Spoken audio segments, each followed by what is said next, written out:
bien. Vamos a andar, por supuesto, de manera más directa con Raúl Soto, lo que ha vivido en las últimas horas y también algo de su futuro, si es que lo ha pensado. ¿Qué le parece? En primer lugar, diputado, buenas tardes. Muy buenas tardes. Estos ofrecimientos ya, ahora de esta renuncia de puertas abiertas, de brazos abiertos, de otras colectividades. Bueno, ¿muy temprano todavía? Sí, es temprano, demasiado temprano. De verdad hay que vivir el duelo, hay que procesar todo lo que está ocurriendo. No ha sido nada fácil, han sido meses bastante duros, sobre todo en esta reflexión que en el foro interno vengo haciendo hace ya bastantes meses por las decisiones políticas que ha tomado mi partido hasta el día de hoy, la Democracia Cristiana, y gran parte también de la bancada de diputados. Ahora, ¿qué le parece cómo enfrentó la dirigencia esta decisión de alejarse de la DC, señalando que no quiero decir nada, pero es un diputado que solamente tiene 2 años en el partido, por lo tanto no nos duele tanto? Bueno, yo creo que es sintomático de la tosudez de quienes conducen y tienen el poder interno hoy día al interior del partido, ¿verdad? Creo que habla también de la deshumanización que se vive hoy día y la falta de una convivencia interna fraterna al interior de la Democracia Cristiana. ¿Cuál es tu historia en la DC? ¿Cómo llegó usted a la DC? Bueno, yo tengo una historia de toda la vida familiar. Mi padre fue dirigente regional de los Jóvenes por el No, desde la Democracia Cristiana en la región de O'Higgins. Porque se lo trató como un advenedizo acá. No, toda la vida. Porque es muy joven usted, diputado, tiene 31 años. Obviamente.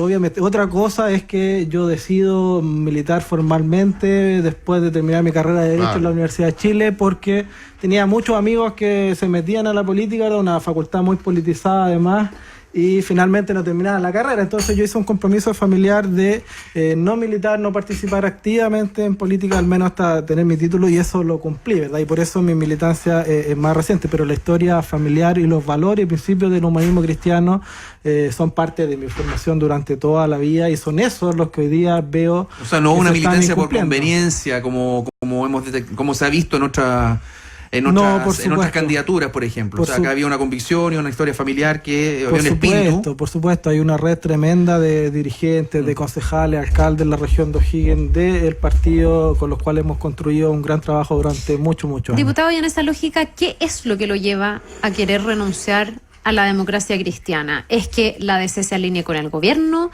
¿Es que en el fondo de este proyecto de reforma tributaria hay cosas que contradicen esos valores del partido? Qué buena pregunta. ¿Qué tan profundo es su reparo finalmente? Es muy profundo y tiene que ver justamente en esta última etapa, porque este es un proceso, insisto, que se viene dando hace varios meses. Quiero recordar que hace aproximadamente 5 meses, 4 meses y medio, yo me declaro en estado de reflexión. Lo estábamos recordando recién. De forma previsional, ¿no? No, fue antes. Fue cuando se aprueba justamente esta misma reforma tributaria en la Comisión de Hacienda con los votos de la DC, y ahí ya se manifiesta el partido a favor incluso de la reintegración. Y ahí yo dije, bueno, esta situación sería en ese entonces, ¿verdad?, cruzar un límite ético y político sin retorno. ¿Cuál es el límite? Eso es lo que me interesa saber, en el fondo. ¿Cuál es el argumento, no sé si es técnico o político, de que la Democracia Cristiana esté aprobando y dando su apoyo a esta reintegración? Más que técnico, es político y valórico, Carla, porque obviamente que la Democracia Cristiana ha sido históricamente un partido ideológico, ¿verdad?, con ciertas posturas. Siempre ha habido distinta sensibilidad interna, las dos almas, ¿verdad? Posturas bien cambiantes, hay que decir. Bien cambiantes, pero posturas que siempre han conversado, han dialogado, se han entendido, se han respetado, ¿verdad? Eso hoy día no ocurre. Hoy día hay una postura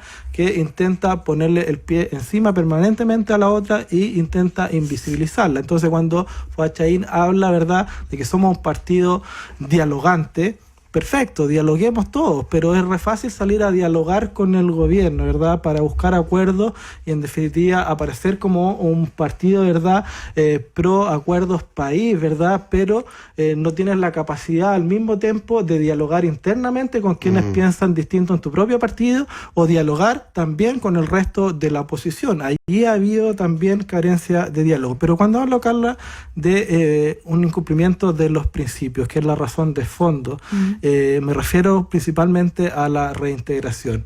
Los fundamentos, los cimientos ideológicos de la democracia cristiana están plasmados vigentemente hasta el día de hoy en los planteamientos del Congreso Ideológico del año 2007. ¿Ya?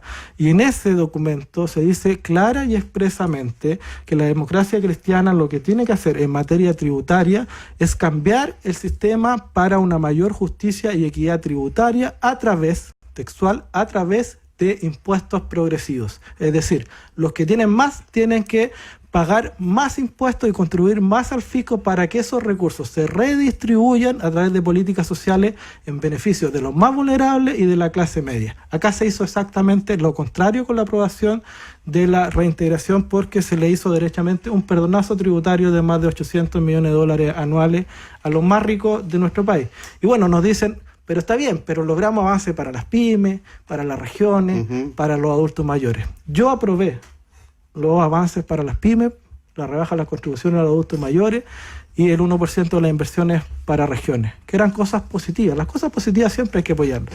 Mi punto es que tú no puedes hacer una moneda de cambio, ¿verdad?, por concesiones políticas transando principios. Solo un partido político. Pero ¿no? Transando principios. O sea, desconociendo lo que te dice tu congreso ideológico, fundante, no creerá, desconociendo lo que te dice la Junta Nacional. ¿Y no creerá Fuad Chawin el argumento del gobierno de que puedan tener mayor capacidad, disponibilidad de recursos, las empresas o los más ricos, se reactive la economía y eso termine siendo positivo para toda la población? Ese argumento usted no lo compra. Es que ese argumento primero no ha sido capaz de probarlo el propio gobierno. Okay. Entonces, que lo esté defendiendo un partido supuestamente de oposición, no lo comparte. O sea, los propios economistas de la democracia cristiana como Fred Davis han dado argumentos bastante contundentes en orden a que más bien esto sería un retiro de utilidades, ¿verdad? Y que ese dinero, claro, no va a ir en definitiva a reinversión, sino que más bien es un retiro de utilidad y es plata para el bolsillo para los más ricos del país. Entonces, imaginémonos que Chawin tiene claro eso también. Y la estrategia es un partido que ha perdido cierta relevancia, por lo menos la que tenía en su época. Eso es clave. Y que busca de alguna manera aparecer en el escenario con una personalidad propia. Así es. Y no aparecer como el vagón de cola de la nueva mayoría, que es como el trauma de ese sector. ¿Usted cree que esa no es la estrategia correcta, que la DC debería ser más determinada en su voluntad de participar con los partidos de la ex nueva mayoría e incluso el Frente Amplio? Yo creo que tú has dado en el clavo ahí, porque justamente detrás de todas estas decisiones políticas y legislativas, que no son azarosa, digamos, yo creo que hay una estrategia política que se viene dando desde el camino propio de Carolina Goch, ¿verdad?, en la pasada elección presidencial, y que hoy día se está exacerbando con la ejecución de la conducción del actual presidente Fuad Chawin, y que tiene que ver justamente con buscar un perfilamiento comunicación. En algún momento se llamó la búsqueda de la identidad, ¿verdad? Es decir, nosotros tenemos que desmarcarnos del resto de la oposición para, en definitiva, perfilarnos nosotros, y por eso vamos a ir a cruzar la vereda permanentemente a buscar acuerdos con el gobierno, aunque el resto de mis colegas, ¿verdad?, de mis socios, no me sigan, ¿ya? Esto es meramente comunicacional, dices tú, y ¿qué costo podría tener el electorado? Quizá el porque electorado todo esto se está bueno, viendo, los costos son evidentes. Ya. Pero perdón, ¿es comunicacional o es de cálculo político? Porque Las en dos el fondo cosas. me imagino que lo que más pesa es el cálculo, que esto algún día te signifique mayor relevancia y mayores votos. Yo tengo la sensación, y que es ya una convicción, la verdad, de que eso poco le importa. O sea, cuando ya tenemos la experiencia de la elección presidencial pasada, donde tuvimos, ¿verdad?, un muy mal resultado electoral, las parlamentarias, donde perdimos una cantidad importante de diputados y parlamentarios, yo creo que efectivamente hay una falta de autocrítica allí, de aprender la lección y de decir, en definitiva, solos no podemos, ¿verdad?, y tenemos que buscar acuerdos con el resto de la oposición. Diputado, ¿y no puede ser que lo que está mal o no es tan fidedigno es esa declaración de principio, y que al final desde ahí todo viene poco transparente, que hay una facción dentro de la ADC que está más a la derecha que a la izquierda, que en el fondo el domicilio político ha cambiado con el paso de los años, y si uno ya no lo mira solo en la retrospectiva de la dictadura y lo empieza a mirar en tiempo presente, sacando, digamos, eso que tenía una épica distinta, que tenía una causa y una lucha, hoy día a lo mejor haya varios en la democracia cristiana que en términos ideológicos, de valores, de cómo mira, no sé, discusiones como el mercado, como, no sé, se acerque más al gobierno que a lo que dicen sus pares de la ex nueva mayoría o del Frente Amplio? Yo creo que hay mucho de cierto en lo que tú dices, Carla. Yo creo que efectivamente esa posición interna más moderada, más conservadora, que siempre ha existido, pero que ha conversado y ha respetado a la más progresista, hoy día está tratando de posicionarse hegemónicamente en la interna de una manera bastante poco razonable, bastante poco dialogante, de manera incluso autoritaria y claro, antidemocrática. Lo que pasa es que, perdón, diputado, yo me pregunto si eso no es también una respuesta de un sector de la democracia cristiana, que además hoy día está al poder, por ejemplo, a lo que pasó con la democracia cristiana en el gobierno anterior, sí. donde termina pactando, porque si de principio se trata... Claro, que ahí estamos en el otro extremo. Porque si de principio se trata una tradición a los Esas son las principios, contradicciones para muchos sí. fue lo que pasó en el gobierno pasado, pactando sin tener nada en común en un matrimonio a la fuerza con el Partido Comunista. Y muchos ahí dijeron, bueno, ¿qué somos en definitiva? Y yo siento que en esa búsqueda la democracia cristiana o un sector de ella busca estar más al centro, ser más conciliadora, Sí, tratar de tender esa puentes es la estrategia. y no ser tan...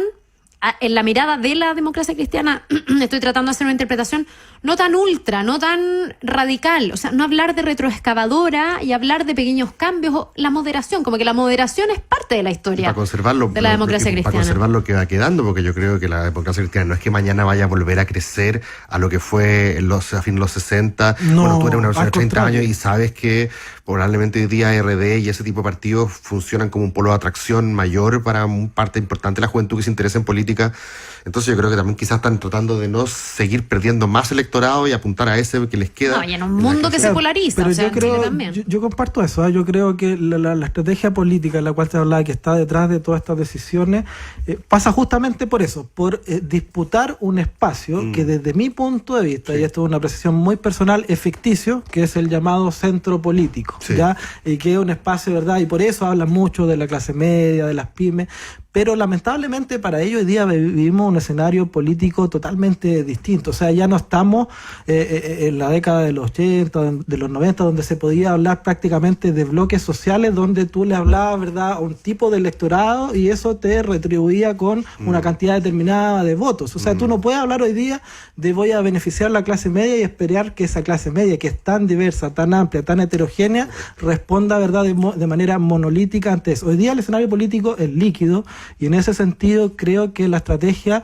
no está siendo bien aplicada y además en el camino se corre el riesgo de que sea un partido que se termine jibarizando, empequeñeciendo, ¿verdad?, y transformando en un partido bisagra. ¿Descarta que puede haber algo de buena intención? Y me refiero de querer jugar. Es que Puede ser una yo- buena intención querer morir con dignidad, yo creo. No, más del cálculo de morir, si somos grandes, si somos chicos, que haya una especie de homenaje o de tratar de llevar a la práctica lo que figuras como Patricio Elwin significaron en su momento, como decir, busquemos los acuerdos, busquemos los consensos, no nos opongamos a todos, escuchemos al gobierno, aunque sea de la vereda contraria.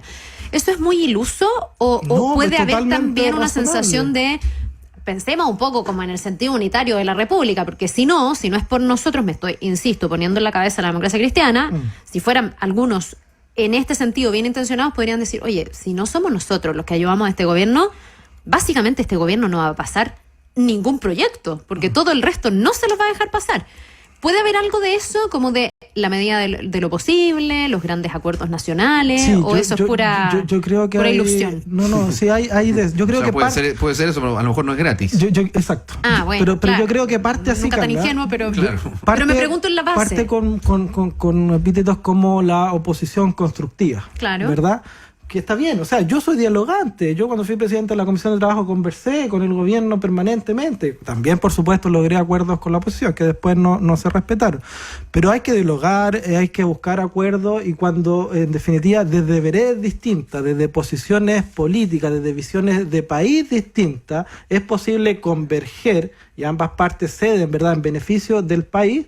Evidentemente que eso es valorable, pero acá derechamente cuando tú estás dispuesto a trazar principios, creo que se ha pasado esa barrera y finalmente se está transformando en un pragmatismo extremo que ya es sostenible. El Senado tiene un perfil DC que pareciera estar un poquito más a la izquierda, tengo la impresión, que Fuad Chaín. Me refiero a Buenchumilla, me refiero a Yana Proboste, me refiero a Jimena Rincón. Yo creo que ellas van a rechazar la reforma tributaria, ¿o no? Sí, yo tengo la impresión, he podido conversar ahora en las últimas horas con la senadora Proboste y con Francisco Buenchumilla, que además manifestaron la solidaridad y que si bien no comparten que me vaya, de hecho Yana me pidió que pudiera retrotraer la decisión, no lo voy a hacer evidentemente, ya es indeclinable.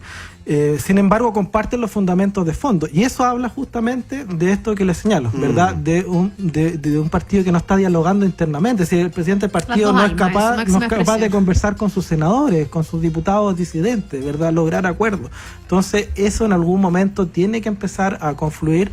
Y creo que la instancia para hacerlo es el Congreso Ideológico que viene ahora, al cual se está a puerta y que va a redefinir. No, yo no voy a poder participar, pero espero que los que queden den la lucha interna y ojalá la ganen, porque el país necesita una DC vanguardista.